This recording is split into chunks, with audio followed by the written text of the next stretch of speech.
पर धीरेन्द्र शास्त्री का बिल्कुल अलग अंदाज देखने को मिला है, जहां पर वो मुंबई पुलिस के साथ क्रिकेट खेलते हुए नजर आ रहे हैं। दिखाते हैं आपको वीडियो जो कि सोशल मीडिया पर ट्रेंड भी कर रहा है।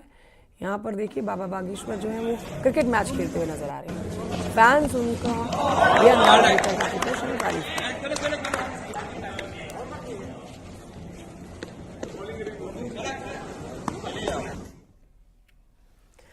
सोहेल देव भारतीय समाज पार्टी यानी कि एसबीएसपी को बड़ा झटका लगा है।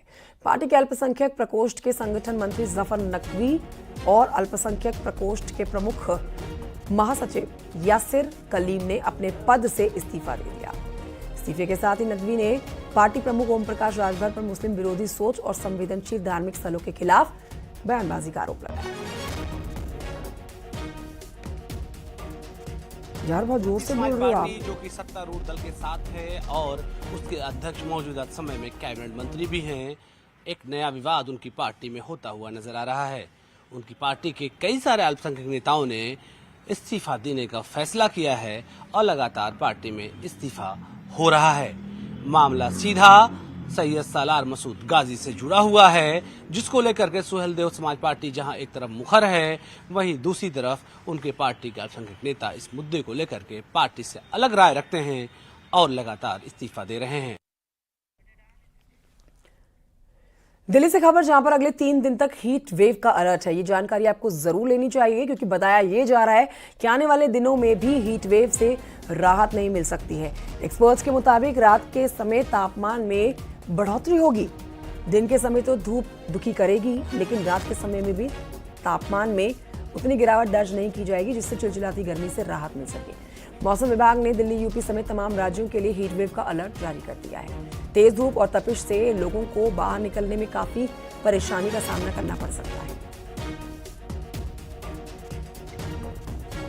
दिल्ली समेत तमाम राज्यों में हीट वेव का अलर्ट जारी हो गया है। आईएमडी ने साफ कर दिया है कि दिल्ली के साथ साथ उत्तर प्रदेश, राजस्थान, गुजरात में अभी आने वाले दिनों में हीट वेव परेशान करने वाली है। अगर हम दिल्ली की बात करें तो आज जो अधिकतम तापमान है वो 48 डिग्री सेल्सियस रहेगा और न्यूनतम तापमान 19 डिग्री सेल्सियस रहेगा। वहीं अगर उत्तर प्रदेश की बात करें तो गाजियाबाद, हापुड़ जैसी जगह में लू की स्थिति भी बन सकती है। ऐसे में मौसम विभाग ने साफ तौर पर कह दिया है कि आने वाले जो 5 दिन हैं उसमें दिल्ली का टेम्परेचर और उसके आसपास की जगहों का जो टेम्परेचर है वो 40 डिग्री से ऊपर भी हो सकता है। यानी आने वाले दिनों में जिस तरीके से गर्मी जो है वो लोगों को परेशान कर सकती है और हीट वेव की शुरुआत हो गई है। वहीं पर आईएमडी एक्सपर्ट्स ये भी कह रहे हैं कि आने वाले दिनों में रात को भी जो है वो गर्मी परेशान करेगी, क्योंकि अभी कुछ दिनों से देखा जा रहा था कि दिन में लोगों को परेशानी हो रही थी, लेकिन रात में जो मौसम था वो ठीक था। लेकिन अब रात में भी जो मौसम है वो खराब होने वाला है और एक हफ्ते तक ऐसे ही स्थिति जो है वो बनी रहेगी। उधर लखीमपुर खीरी से खबर जहां पर एक जंगली सुअर का आतंक देखने को मिल रहा है, जो ग्रामीणों पर लगातार हमला करते हुए नजर आ रहे हैं। गांव में घुसकर लोगों पर हमला कर रहे हैं जंगली सुअर, जिससे ग्रामीण परेशान है, उनको घायल कर रहे हैं ये जंगली सुअर। जंगली सुअरों का आतंक कुछ इस तरह है कि अब तक 8 गाँव वाले जो है वो डर के साए में है। जंगली सुअर के हमले से डर कर लोग घर के बाहर नहीं निकल पा रहे हैं क्योंकि लोगों पर ये हमला कर रहे हैं। और अब जानिए नोएडा की खबर जहां पर साइबर अपराधियों ने एक शख्स को शेयर बाजार के मुनाफे का झांसा देकर 16 लाख रुपए ठग लिए हैं। ठगों ने पहले उसे व्हाट्सएप ग्रुप से जोड़ा, फिर डाउनलोड कराकर ठगी की घटना को अंजाम दिया। मुनाफे के पैसे नहीं निकले तो उसे एहसास हुआ कि उसके साथ कुछ गलत हो रहा है। साइबर क्राइम थाने में एफआईआर दर्ज कराई गई है। शख्स के द्वारा पुलिस मामले की जांच कर रही है। ये ठगी मोटे मुनाफे का लालच देने को लेकर शुरू हुई थी और शुरुआती तौर में जो ठगों ने पवन बांसल को एक व्हाट्सएप ग्रुप पर जोड़ा और उसके बाद एक लिंक भेजकर ऐप डाउनलोड करवाई। शेर खान नाम की ऐप डाउनलोड करवाई गई थी और उसमें इन्वेस्टमेंट कराया गया था। शुरुआती तौर में 5,000 रुपये का इन्वेस्टमेंट कराया गया, जिसके बदले में उनको 10,000 रुपये का मुनाफा हुआ और कॉन्फिडेंस में लेने के बाद लगातार इन्वेस्टमेंट कराया गया। 12 लाख रुपए इन्वेस्ट कराएगा और उस ऐप में जो कीमत थी वो करीब 24 लाख रुपए यानी मुनाफे के साथ 24 लाख रुपए दिखा रही थी। लेकिन जब पीड़ित ने वो पैसा निकालने की कोशिश की तो लगातार ठगों की तरफ से दबाव बनाया गया। 4 लाख रुपए और इन्वेस्ट कराए गए, यानी 12 लाख के बाद 4 लाख और 16 लाख रुपए इन्वेस्ट कराए गए और उसके बाद भी लगातार प्रेशराइज किया जा रहा था और पैसा इन्वेस्ट करने के लिए। गाजियाबाद से खबर, जहां पर एक महिला ने चेन स्नैचिंग का आरोप लगाया। हालांकि सीसीटीवी फुटेज में कहीं पर स्नैचिंग की तस्वीर सामने नहीं आई। ये मामला वेब सिटी क्षेत्र का बताया जा रहा है, जहां पर स्कूटी सवार एक महिला को कार ने टक्कर मार दी, जिससे महिला बुरी तरह से घायल हो गई। महिला की बहन का आरोप है कि चेन स्नैचिंग के चक्कर में यह हादसा हुआ है। फिलहाल मामले की जांच की जा रही है। संबंध में एनएचएआई की सीसीटीवी फुटेज चेक करी, जिसमें यह पाया गया कि मोटरसाइकिल व स्कूटी का एक्सीडेंट हुआ है। मोटरसाइकिल भी मौके पर गिर गई है तथा घटना स्थल पर 5-6 मिनट तक रुकी दिख रही है। घटना के उपरांत उपस्थित लोगों से पूछताछ की गई। उन्होंने बताया कि मौके पर एक्सीडेंट हुआ है तथा महिला ने भी लोगों को यही बताया कि एक्सीडेंट हुआ है। सीसीटीवी फुटेज से झपटमारी जैसी कोई घटना सामने नहीं आई है तथा महिला की चेन भी। ये चैन तोड़ी गई है मेरी बहन की बेचारी की। आज कितनी चोट लगी है, इतने मतलब चोरी की भी ना हद होती है। किसी की जान चली जाए, कोई मर जाए, कोई गिर जाए, कोई फर्क नहीं पड़ता इन लोगों को। चलो चैन तो तुम ले गए या कोई बात नहीं, कम से कम ये भी देखो भाई कि पीछे से ना कोई मर रहा है या कोई जी रहा है। स्कूटी पर थी, ये स्कूटी चलाकर आ रही थी वहां से, पीछे 2-3 लोग और भी थे जो इसके कारण ना एक्सीडेंट हुए, क्योंकि हाईवे पे चल रहे थे ये लोग। और गंभीर चोटें आई हैं इसको, इसके पैर में भी, ये देखो इधर भी, ये देखो। मतलब इतना बुरा हाल नहीं करना चाहिए कभी भी। ठीक है, उसका दुपट्टा गले में था तो बच गई है, हमारी किस्मत अच्छी थी, मैं तो यही कहूंगी। सोने के दाम की अब बात करेंगे, जिस पर आए दिन जो है अब उतार चढ़ाव देखने को मिल रहे हैं। अब ऐसे में कानपुर सराफा बाजार के लोग भी परेशान हैं। अगर बात की जाए आज के भाव की, तो आज सोना 10 ग्राम 91,500 पर है। सोने के दाम में पिछले 2 दिनों से 2,000 रुपये की गिरावट देखी जा रही है। बाजार में ऐसी चर्चा भी है कि दाम में 35 से 40% तक की गिरावट दर्ज की जा सकती है आने वाले समय में।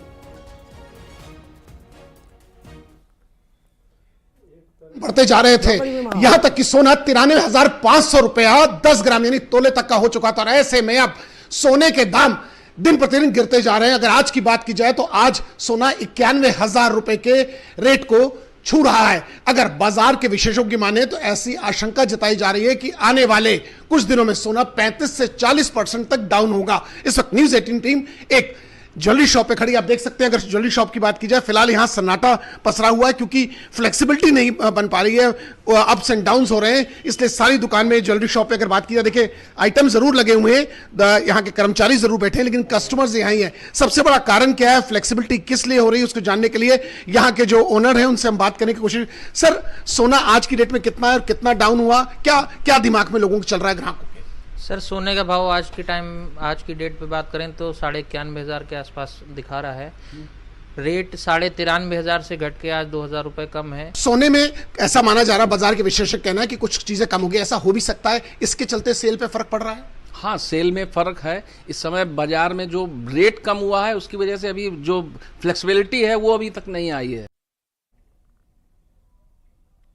खबर अमेठी से, जहां पर एक निजी कंपनी की बड़ी लापरवाही सामने आई है। कंपनी में तैनात एक युवक की करंट की चपेट में आने से दर्दनाक मौत हो गई। कंपनी ने घटना को करीब 12 घंटे तक परिजनों से छुपाए रखा।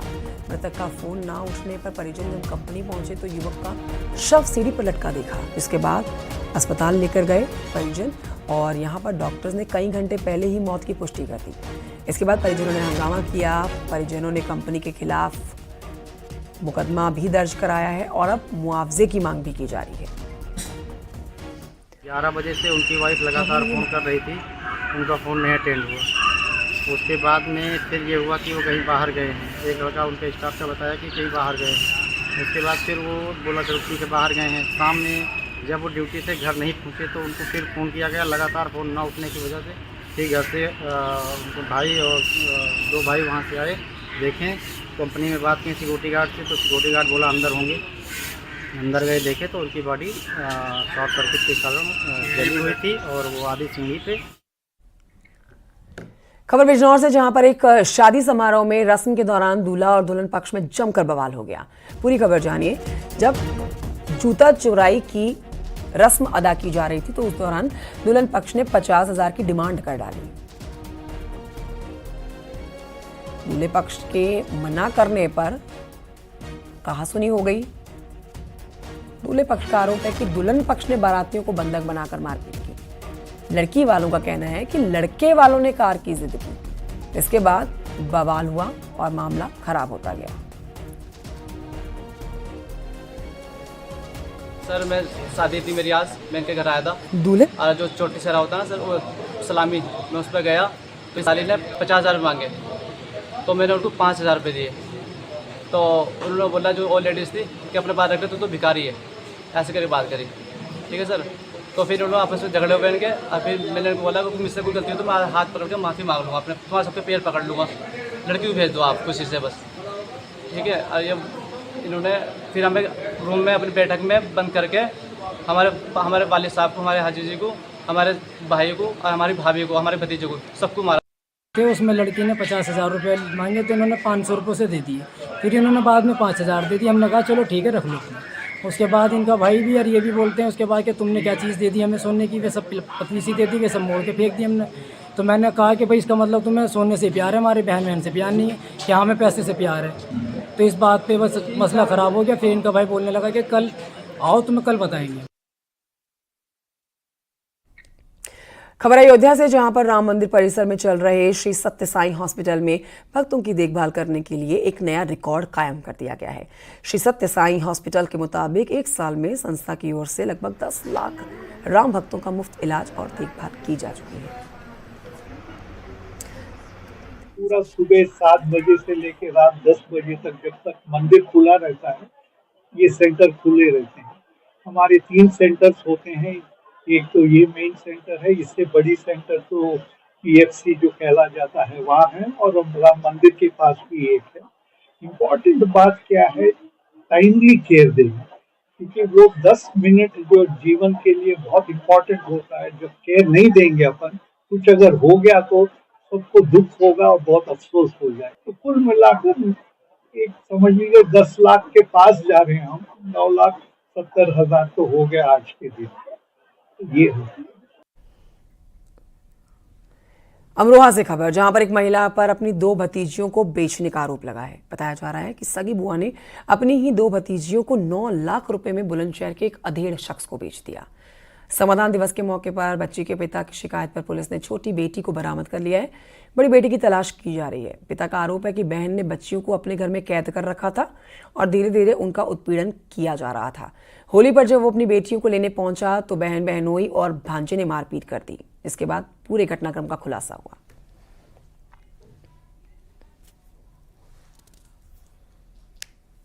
पता के आधार पर तत्काल बाल विवाह निषेध अधिनियम के अंतर्गत मुकदमा सुसंगत धाराओं में पंजीकृत किया गया है और खुशी को बरामद करके वन स्टॉप सेंटर और जो CWC उसके समक्ष प्रस्तुत करके विधिक कार्रवाई अमल में लाई जा रही है। विवेचना प्रचलित है और साक्ष्य संकलन कार्रवाई की जा रही है।